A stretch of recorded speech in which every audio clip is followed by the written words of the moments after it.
मैंने कांकेरिया का पुनर्निर्माण का कार्यक्रम लिया, उसको टिकट लगाया तो कांग्रेस ने बड़ा आंदोलन किया, कोर्ट में चले गए। लेकिन वो छोटा सा प्रयास पूरे कांकेरिया को बचा के रखा हुआ है और आज समाज का हर वर्ग बड़े सुख चैन से वहां जाता है। कभी कभी राजनेताओं को बहुत छोटी चीजें डर जाते हैं।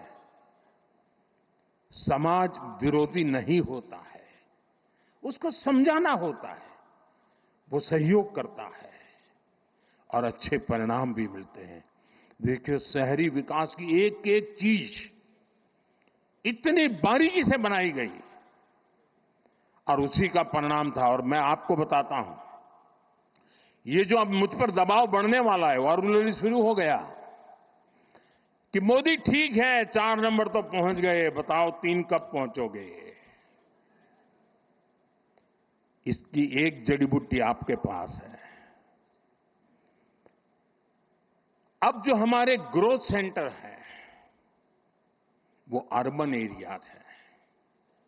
हमें अर्बन बॉडीज को इकोनॉमी के ग्रोथ सेंटर बनाने का प्लान करना होगा।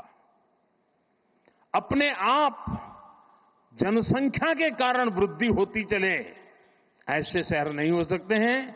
शहर आर्थिक गतिविधि के तेज तर्रार केंद्र होने चाहिए। और अब तो हमने टियर 2, टियर 3 सिटी पे भी बल देना चाहिए और वो इकोनॉमी एक्टिविटी के सेंटर बनने चाहिए। और मैं तो पूरे देश की नगरपालिका, महानगरपालिका के लोगों को कहना चाहूंगा, अर्बन बॉडी से जुड़े हुए सब लोगों से कहना चाहूंगा कि वे टारगेट करें कि 1 साल में उस नगर की इकोनॉमी कहां से कहां पहुंचाएंगे, वहां की अर्थव्यवस्था का कद कैसे बढ़ाएंगे, वहां जो चीजें मैन्युफैक्चर हो रही हैं उसमें क्वालिटी इंप्रूव कैसे करेंगे, वहां नए नए इकोनॉमिक एक्टिविटी के रास्ते कौन से खोलेंगे। ज्यादातर मैंने देखा नगर पालिकाएं जो नई नई बनती है तो क्या करते हैं, एक बड़ा शॉपिंग सेंटर बना देते हैं। पॉलिटिशियनों को भी जरा सूट करता है, वो 30-40 दुकानें बना देंगी और 10 साल तक लेने वाला नहीं आता है। इतने से काम नहीं चलेगा। स्टडी करके और खास करके जो एग्रो प्रोडक्ट है, मैं तो टियर 2, टियर 3 सिटी के लिए कहूंगा, जो किसान पैदावार करता है उसका वैल्यू एडिशन ये इन नगर पालिकाओं में शुरू हो। आसपास से खेती की चीजें आए, उसमें से कुछ वैल्यू एडिशन हो, गांव का भी भला होगा, शहर का भी भला होगा। उसी प्रकार से आपने देखा होगा इन दिनों स्टार्टअप में भी आपको ध्यान में आया होगा कि पहले स्टार्टअप बड़े शहर के बड़े उद्योग घरानों के आसपास चलते थे। आज देश में करीब 2 लाख स्टार्टअप है और ज्यादातर टियर 2, टियर 3 सिटी में है। और इसमें भी गर्व की बात है कि उसमें काफी नेतृत्व हमारी बेटियों के पास है, बेटियों के पास है। स्टार्टअप की लीडरशिप बेटियों के हाथ में है। ये एक बहुत बड़ी क्रांति की संभावनाओं को जन्म देता है। और इसलिए मैं चाहूंगा कि अर्बन डेवलपमेंट ईयर के जब 20 साल मना रहे हैं और एक सफल प्रयोग को हम याद करके आगे की दिशा तय करते हैं, तब हम टियर 2, टियर 3 सिटी को भी बल दें। शिक्षा में भी टियर 2, टियर 3 सिटी काफी आगे रहा है। इस साल देख लीजिए, पहले एक जमाना था कि 10th और 12th के रिजल्ट आते थे तो जो नामी स्कूल्स रहते थे बड़े, उसी के बच्चे फर्स्ट 10 में होते थे। इन दिनों शहरों की बड़ी बड़ी स्कूलों का नामो निशान नहीं होता है। टियर 2, टियर 3 सिटी की स्कूल के बच्चे पहले 10 में आते हैं। देखा होगा आपने, गुजरात में भी यही हो रहा है। इसका मतलब यह हुआ कि हमारे छोटे शहरों के पोटेंशियल, उसकी ताकत बढ़ रही है।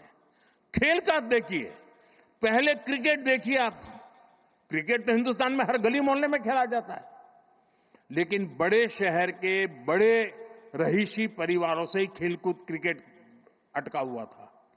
आज सारे खिलाड़ी में से आधे से ज्यादा खिलाड़ी टियर 2, टियर 3 सिटी गांव के बच्चे हैं जो खेल में इंटरनेशनल खेल खेल करके कमाल करते हैं।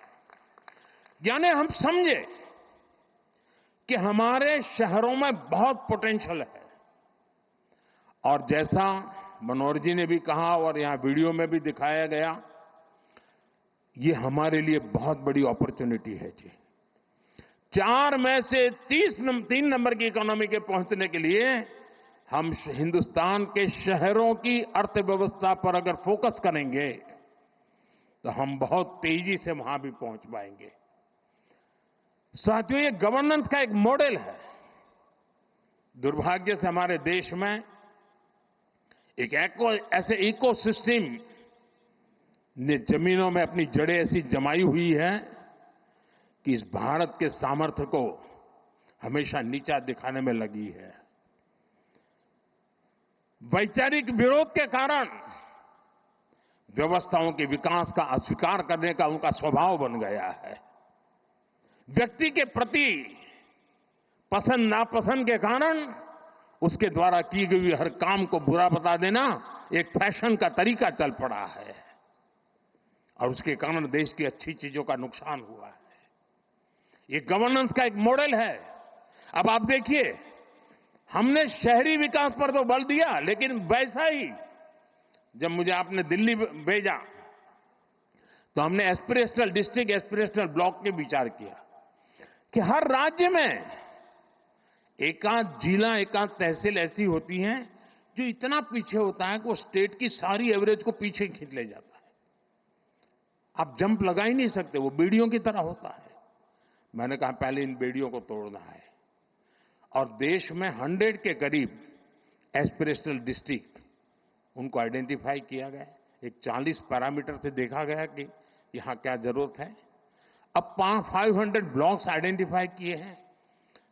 Whole of the government approach के साथ फोकस किया गया, यंग अफसरों को लगाया गया, फुल टेन्योर के साथ काम करे ऐसा लगाया।